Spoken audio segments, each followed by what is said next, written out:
Green వస్తుంది మళ్ళీ దీన్నే స్టాప్ స్టాప్ వచ్చి అలానే ఉంటుంది తర్వాత స్టాప్. ఓహో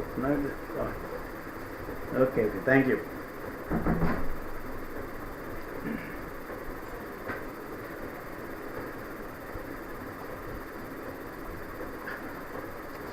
Good afternoon. In the treatment of poisoning, stabilization and evaluation is the first duty of medical officer. I told you in the last class the preliminary protocol or the first what a physician should do or the treating doctor whoever is attending the case of poisoning. First, stabilize the patient. In stabilization, I told you the ABCD of the stabilization protocol, that is airway, establish the breathing, and take care of the circulation, that is the vitals, the blood pressure, the pulse, cardiac beatings, everything. And if there is a depression of the central nervous system, if the patient is in coma or otherwise in a deep unconsciousness or coma, then taking care of all these systems A, B, C, D, then stabilize the patient then, and the next thing is evacuation, that is decontamination.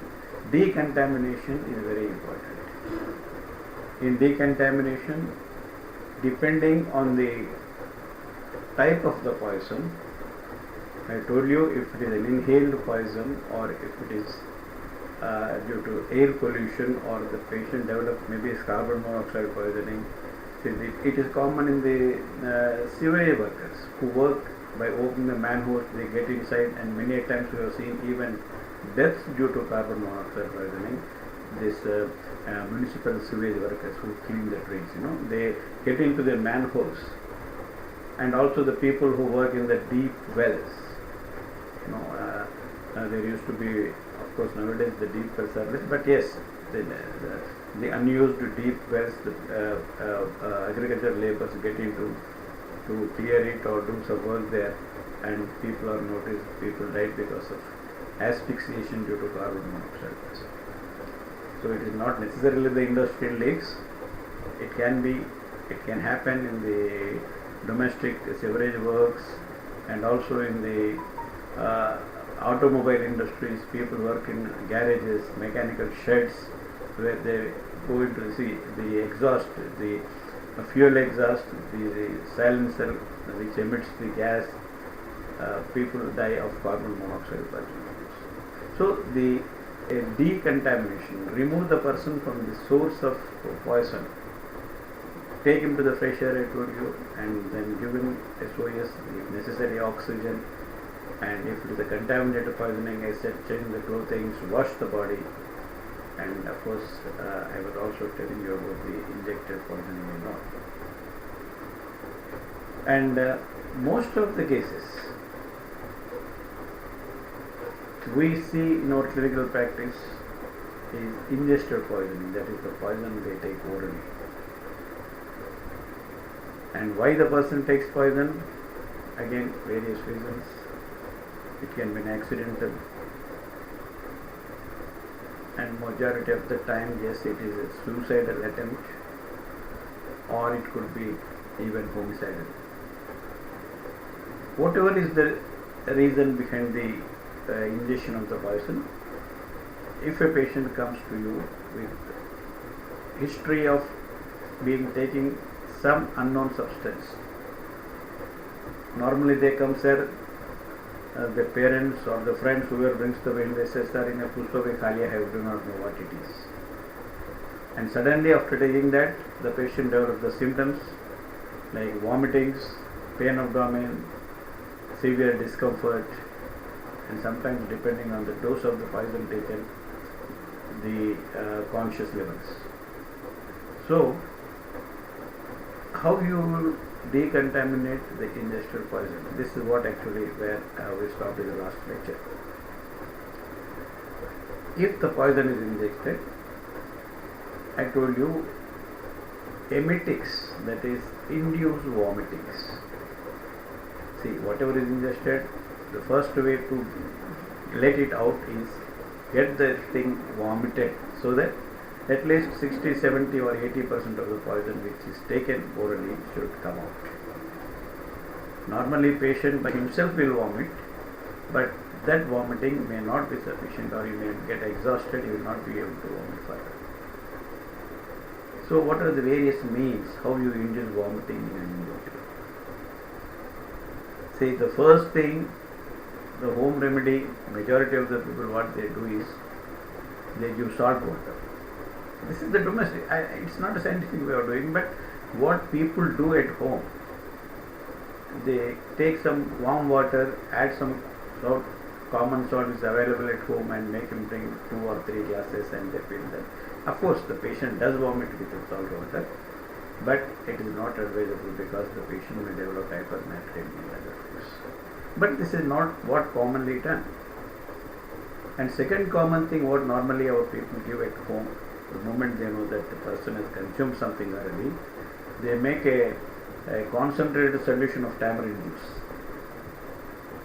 and they give it to the patient so that by taking the tamarind juice the patient will vomit out.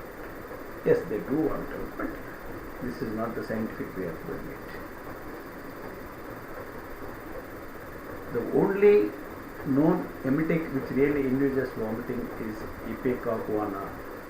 This is a substance which induces vomiting in an individual who drinks. It is available as the liquid and also as the granules and tablets, and this induces vomiting in about 20 to 30 minutes of giving this orally. And this ipecacuanha is a chemical substance which ingredients of the ipecacuanha is cephalin, emetin and psychotrin. These are all the 3 ingredients which are seen in ipecacuanha, and this is the only the known substance which induces vomiting. And another physical way of inducing vomiting where nothing else is available is you can just put the finger into the mouth and irritate the pharynx, posterior pharynx, or even uvula. If you touch, sometimes even if you touch the soft palate near the uvula, because of this irritation the individual will vomit. Why? I think most of the people, you must have heard, the early morning when they brush, they induce vomiting by putting 2 fingers inside and making a big lot of noise, whack, whack, and everything will come out. I think most of you must have seen people doing that early mornings. When they wash their face, when they brush their teeth, the next thing after their brushing is they induce vomiting by putting 2 fingers into the mouth and touching the uvula, soft palate or pharynx, and then they vomit out entire bile whichever was present in the stomach, and then only they have the satisfaction of washing the mouth, washing the face in the morning times. So that is a way of inducing vomiting physically. Then even in spite of vomiting, whether because of the effect of the poison, whether it was induced by any methods what we have discussed just now, the entire poison or the entire substance whatever is being ingested will not be excreted. Then if the patient comes to you, I told you, within 3 to 4 hours after taking the medicine or the poison, you can do a procedure what is called stomach wash or gastric lavage. Gastric stomach lavage is cleaning. So the gastric lavage is an accepted medical procedure where you can take out all the remnant poison whichever present in the stomach. So how it is done? This is an important procedure which every one of you should know how it to do, and you will have the occasion to do it in your practice, wherever you work, in hospitals, in your clinics. You will have to know how to do gastric lavage. This is the fundamental thing. Because you will be seeing so many cases of poisoning. So you should be able to do gastric lavage. And when the patient came to you, like any other things, any other procedures, you should explain the patient what you are going to do and how is the procedure. So the explanation of the procedure, how you are going to clean the stomach, it is necessary before starting the procedure. Explain the procedure, and after explaining what you are going to do, after the patient understanding it, you must obtain the consent. Consent is an important thing, like any other procedure you are doing in your clinical practice. Before attempting to gastric lavage, you should take consent from the patient if he is an adult above the age of 12 years or 16 years. This is like any other rules which are applicable for the consent. But most of the times what happens is the individual whoever consumes the poison or in an attempt to commit a suicide, they will not oblige. They say, no sir, मुझे मरना है, आप कोई इलाज मत कीजिए, because it is the parents or the friends who bring the patient to your hospital. So most of the time the patient says he doesn't want any gastric lavage to be done because his intention was to die, and he will normally reject the treatment by the doctor. Then what should we do? We should do gastric lavage by force or not? Yes.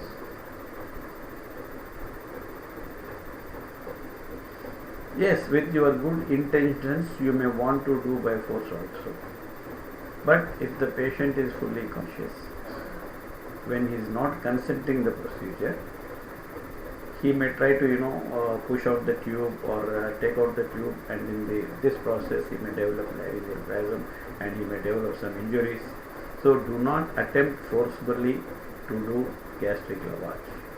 Try to explain them, try to convince them.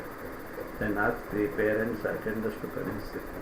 So that then of course with your good explanation and to tell them what happens, and probably they will accept. And many a time I have seen they will accept the procedure, because if the patient cooperates only, the insertion of the gastric tube or nasopharyngeal tube will be very comfortable with less complications. So see that you will convince the patient and take the consent, and then only start the procedure. And like any other consent, if the child, the parent or the guardian must give the consent. If the patient is intoxicated, if the patient is in inebriated condition, under the influence of alcohol, because of the poison is alcohol, the validity of the consent, and tell you whether it's valid in the alcoholic substance, right? But you will have to do your medical duty, and your prime concern is the treatment of the patient. So once you decided to do the gastric lavage, put the patient in a supine position or lateral position, head down position, and introduce a rubber tube that is known as gastric lavage tube or Eval's tube or Bose tube. It is a rubber tube, and at one end there is a funnel, and there is a bulb in the middle, and it's about 50 centimeters length, and there will be a wooden block. That is when the patient tries to close or bites, this will prevent the tongue biting at all. This specimen I show you, the instrument we have got in our museum. If you happen to come to the museum for the practicals, I told you I'll show the Eval's tube or the Bose tube or gastric lavage tube, which is present like this. So this is introduced by pushing the tongue down with the help of the finger or the tongue depressor. Then you push the tube into the stomach through the esophagus. And you should take necessary precautions. It should go into the stomach, not into the larynx, right? Because once it goes into the larynx, he will develop severe bouts of cough, and even there is the risk of developing sudden laryngeal spasm. You should be very careful in crossing the tube. Just cross it and ask the patient to swallow. Ask him to swallow. It goes into the stomach. When the end of the tube which reaches into the stomach cavity, you will see the contents of the stomach will come out through the funnel by itself. Or if you keep the funnel under the water level, you will see some air bubbles, because there will be gas content in the stomach also that will come out, and you can see the contents, gastric contents also coming out. That's it. If you are still in doubt whether the other end is in the stomach or not, you can inflate some air into the funnel and auscultate over the abdomen for the gas sounds. You will definitely hear the gas sounds which you inflate through your funnel. You will see the gas sounds you can auscultate the sounds of air entry into the stomach with your stethoscope. Yes. Once you are sure that it is the other end of the tube in the stomach, you can start the gastric wash. So if you know the nature of the poison, you can do the suitable wash like potassium permanganate or whatever it is, depending on the poison, if you know the antidote. If you do not know, you can use the little warm water, normal saline, and go on putting that and then suction, take out everything. Till what time you must do the gastric wash? Till you get a clear fluid, so that you come to a conclusion that no more poison is there in the stomach. Right? And after doing gastric wash, see, something left over will be there. You cannot completely take out, like you cleaned your any vessel or your container. It's not like that, because after all you are doing the suction of the gastric contents by putting it and then taking them back. Total contents may not come out, there will be some remnant, and at the end of, once you satisfy that everything has come out, there is no more poison, the clear fluid is coming out, you can put some charcoal into that, because charcoal is a good absorbent. It will absorb the remaining poison whichever is in the stomach. You can also instill some antacid liquid like magnesium hydroxide or aluminum hydroxide, and then you can take out the tube.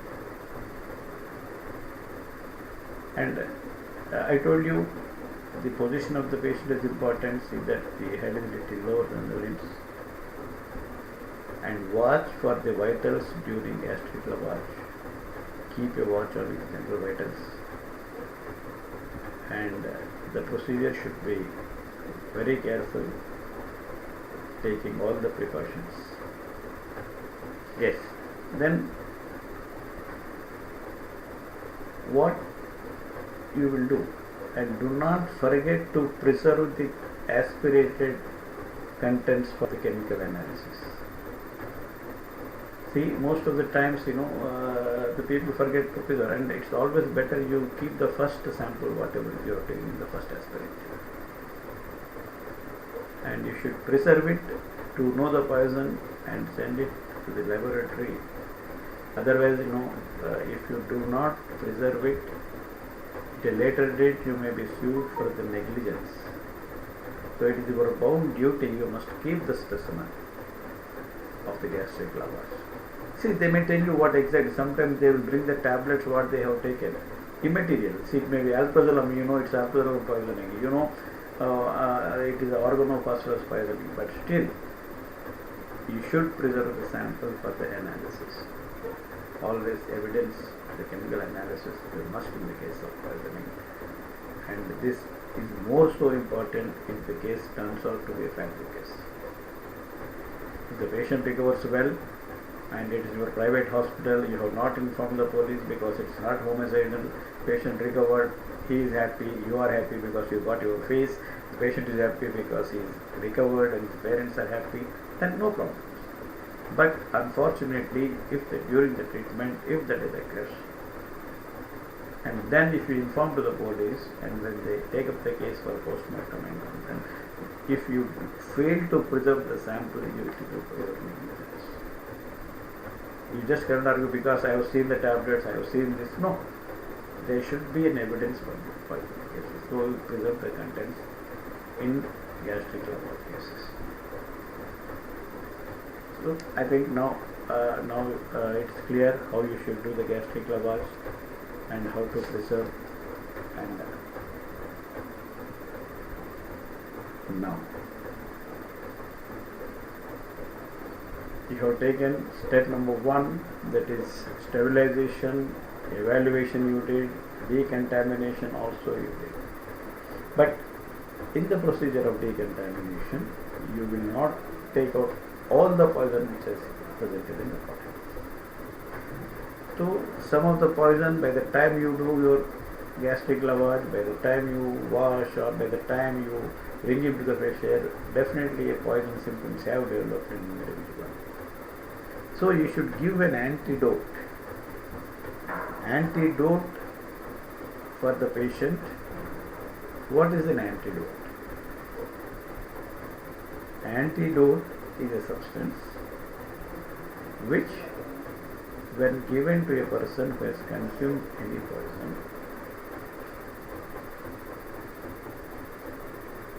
it will act with the substance, it will react with the substance and make it inert. Inert is which is neutral or non-toxic, or it can make the substance less toxic, or it can produce an effect which is opposite to that of the poison what he has taken. So the antidote is that substance which produces or neutralizes the effect of the poison in an individual. So this substance, whatever you give, with the view of neutralizing the effect of the poison on an individual, is an antidote. So these antidotes can be a physical or mechanical antidote. Physically or by mechanically, if you give this substance, maybe it prevents further absorption of the poison. This is not by chemical action, it is by physical action. It prevents further absorption of the poison. We call it as a physical or mechanical antidote. And the substance what we normally give is, I told you, the charcoal. This charcoal is a very good, enormous power of absorption. It has got very minute particles with a large surface area. You know how it is prepared. There are methods which you can read from the textbook. And this charcoal is a good absorbent. So it prevents further absorption. That's all. It will not allow the poison to be absorbed once you put it in the gut. Sometimes you can give the substances which form a layer over the mucosa of the stomach. Say it forms a layer which prevents absorption by the mucous membrane. So what are the substances which form the layer? And this substance which form a layer which prevents the absorption of the poison, we call them as a demulcents. Demulcents are the physical antidote or mechanical antidote which forms a layer over the mucous membrane of the intestine or the stomach and prevent absorption of the poison. So the commonest demulcent what we use is egg yolk. You give egg yolk, it forms a layer on the mucous membrane. Or you can give even, they give the buttermilk, the egg yolk. See, all these things, normally they do it, even without knowing how it is acting. Even in the domestic, the houses, the first thing they do is they give some egg yolk, they give some buttermilk around those things. They definitely prevent by forming a layer over the mucous membrane, and they are called the demulcents.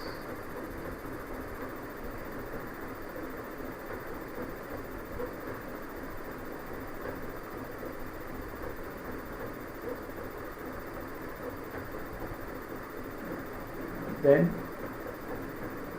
in some poisons.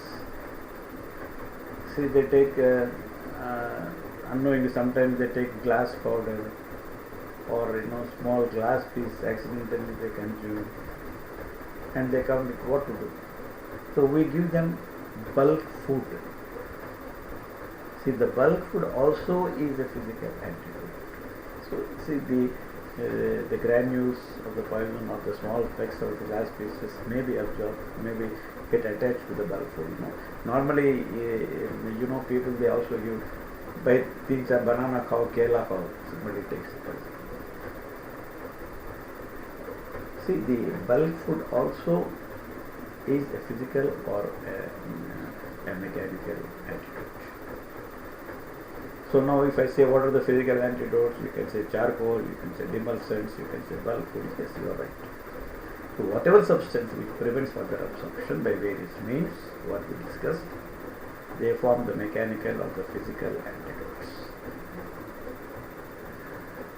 Then the second class of antidotes is the chemical antidotes.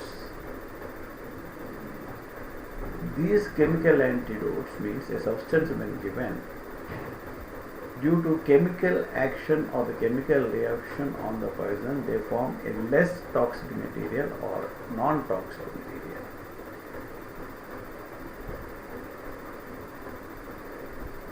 See, like if you give freshly prepared disferoxamine in arsenic poisoning,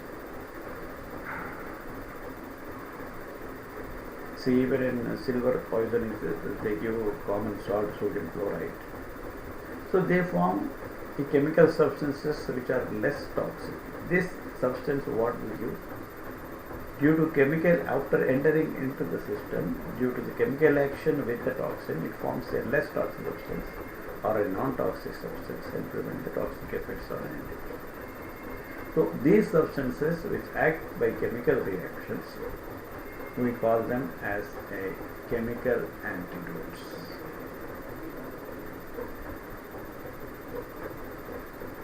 See, sometimes weak acids in alkali poisoning or weak alkalis in the acid poisoning, also we consider them as a chemical poison, chemical antidote. Now, there is another class of antidotes which we know as a physiological antidote. Physiological antidotes. The physiological antidotes are those substances which, when administered, will produce the effect which are almost opposite to that of the poisonous effect on the body.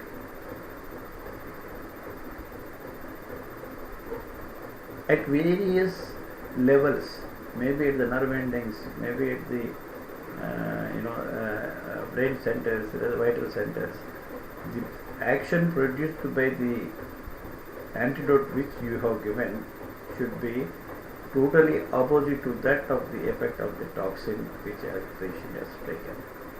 And the best example of physiological antidote is what we give, atropine in organophosphorus poisoning. This is a very common and it is the best, exactly opposite effect of the acetylcholine. The acetylcholine is the toxin which is produced in the organophosphorus poisoning, and the atropine acts totally opposite to all the effects that are produced by the acetylcholine.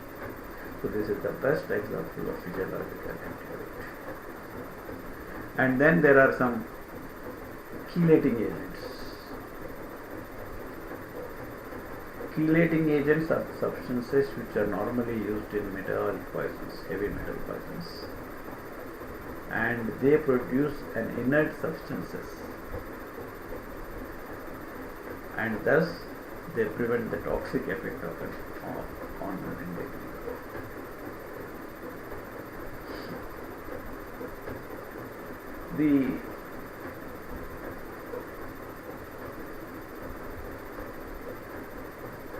In the chelating agent, there are some British anti-larvicide which are known as BAL, M.B.B.S, and other things. So these chelating agents or these substances will produce inert substances and normally used in the metallic poisons.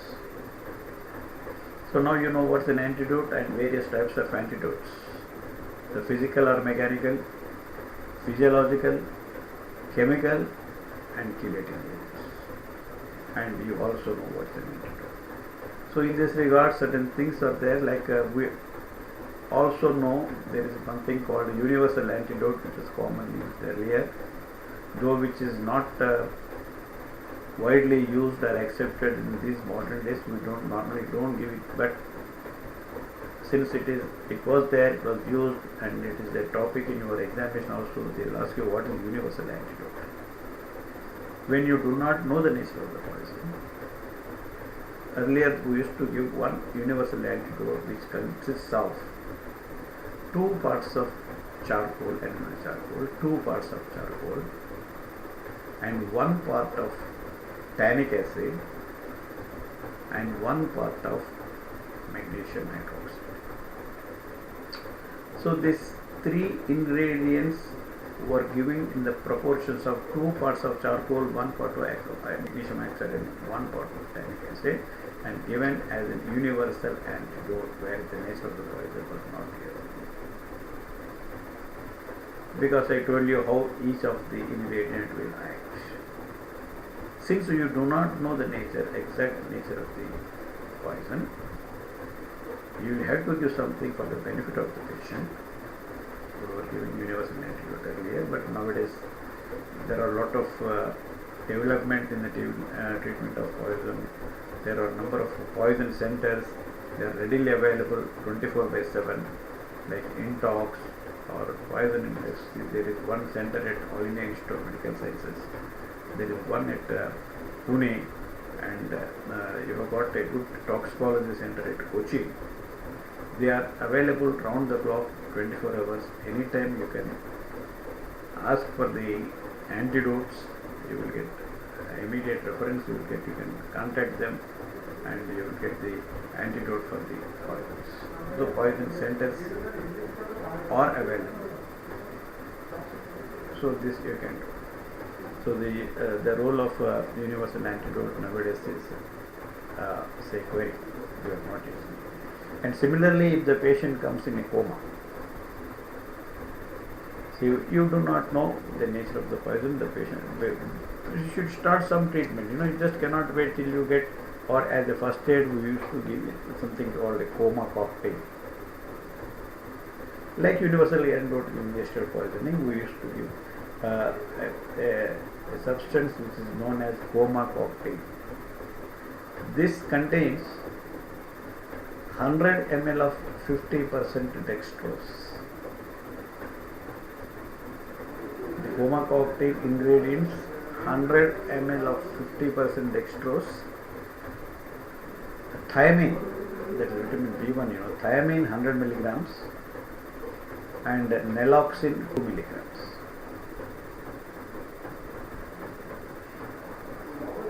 See, these 3 were the ingredients in the substance called coma cocktail, which was given for the patients who are seen in the coma state as the first step or before using the exact antidote. And now also many people do not recommend it, but yes, it was used and it was popularly known as the coma cocktail.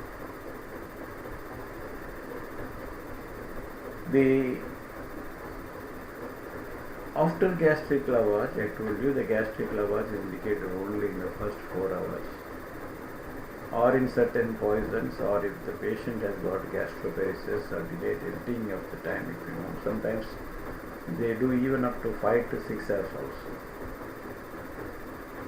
There is a procedure called whole bowel irrigation or gut lavage, because some ingested poisoning must have gone from the duodenum into the intestine and small and large intestine. Yes, it is a possible, because after all the gut movement is there, the gut moves down into the intestine, and then you can do the whole bowel irrigation. That's called as a gut lavage. How you will do gut lavage? So whenever the that poison injected last night and the patient comes to you the next morning, yes, though the poison may not be in the stomach, there is the possibility that the ingested poison you can see in the intestines and you will have to take it out. How you will do it? Introduce a nasogastric tube or a Ray's tube and then give. Earlier they were using actually normal saline or warm water, which used to cause some purgation or eviction of the bowel, but because that can cause some electrolyte imbalance, now it is polyethylene glycol with electrolytes, the mixture available, polyethyl PEG with L, PEGL, or polyethylene glycol with electrolytes, which is given through a nasogastric tube, which enters into the stomach and then intestine, and the purgation or total bowel is evacuated. And there is this is commonly done in the people. There are people who accidentally take this small battery cells, button cells and all. And they go into the intestine and stuck up there, and there this whole bowel irrigation will happen. And there is one in drug trafficking. The people, the drug smugglers, especially the cocaine,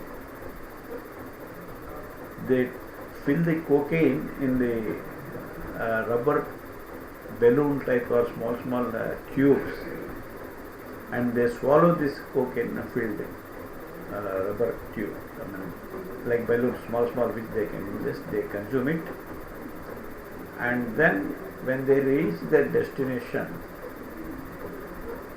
they pass through the stool and then collect and then they sell the drug. They are called body packers. So this is the way of smuggling the drugs, especially the cocaine. I think this I'll tell you when I talk about the cocaine poisoning also. So this is called the body packer syndrome or body packers. So here also, in such people, say when they screen at the airports, they see that when they suspect, now because there is a lot of development in the science, they can know something present, something wrong in the bowel, something wrong in the intestines, large bowel. So the suspected drug smugglers, they take them and then they will do whole bowel irrigation. Then when they pass through the stool, they will collect it. That is the establishment of the crime. So this is done in those body packers also. Well, you have tried all the methods right from first stage till the bowel irrigation. You have eliminated all the poisoning, but still some poison may have been already absorbed into the system, the circulation. Yes. If you treat, if the poison is more, what are the other ways of clearing the poison? What are the other ways? If the poison is already entered into the system, they do dialysis. You heard them. Like regular dialysis done for uremias, for diabetes, for renal failures. So similarly, if the toxin or the poison enters into the system, they do hemodialysis. So they do peritoneal dialysis, hemodialysis, and all these clinical procedures for doing dialysis. I think you will know once you complete your clinical classes when you work in your ICUs and what the procedures, how to do. It may not be, very catchy for you if I say how hemodialysis is done and what the things. So you should know that the dialysis is done for the removal of the poison which is in the system. Even the diuresis. See, many times the toxin is also, I told you, is excreted through the urine. So you can also produce a diuresis to excrete the poison by the way of urinary excretion. So all these means, all the possible routes of excretion of the poison which is present in the body, plus treatment of the toxicity or the physiological effect and all the pathological symptoms or the symptoms what the patient developed. Your first aim is to eliminate the poison, to prevent further absorption of the poison, to neutralize the poison, and then also treat the symptoms, treat the problems, treat the condition of the patient which is deteriorated because of the toxicity of the poison what he or she has consumed by whatever means they have taken it. So these are all the things to be taken care in the case of poison. And I also told you the legal responsibilities, and I'll tell you the various sections related to the poison. It will take about half an hour where I should speak all the procedures, the legal aspects of the poisoning, various sections. And another important topic in the case of poisoning is if the person dies due to poison or the toxin, then the conduction of autopsy or the postmortem. Postmortem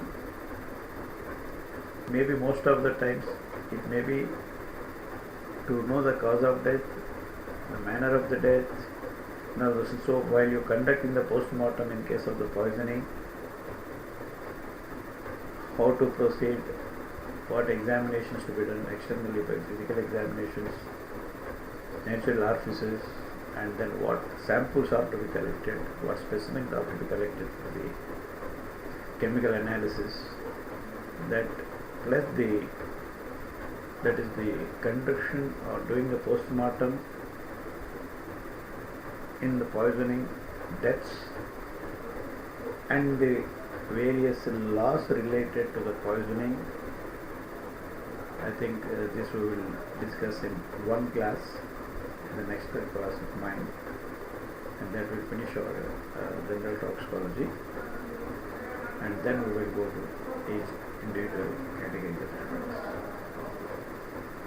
Thank you very much for the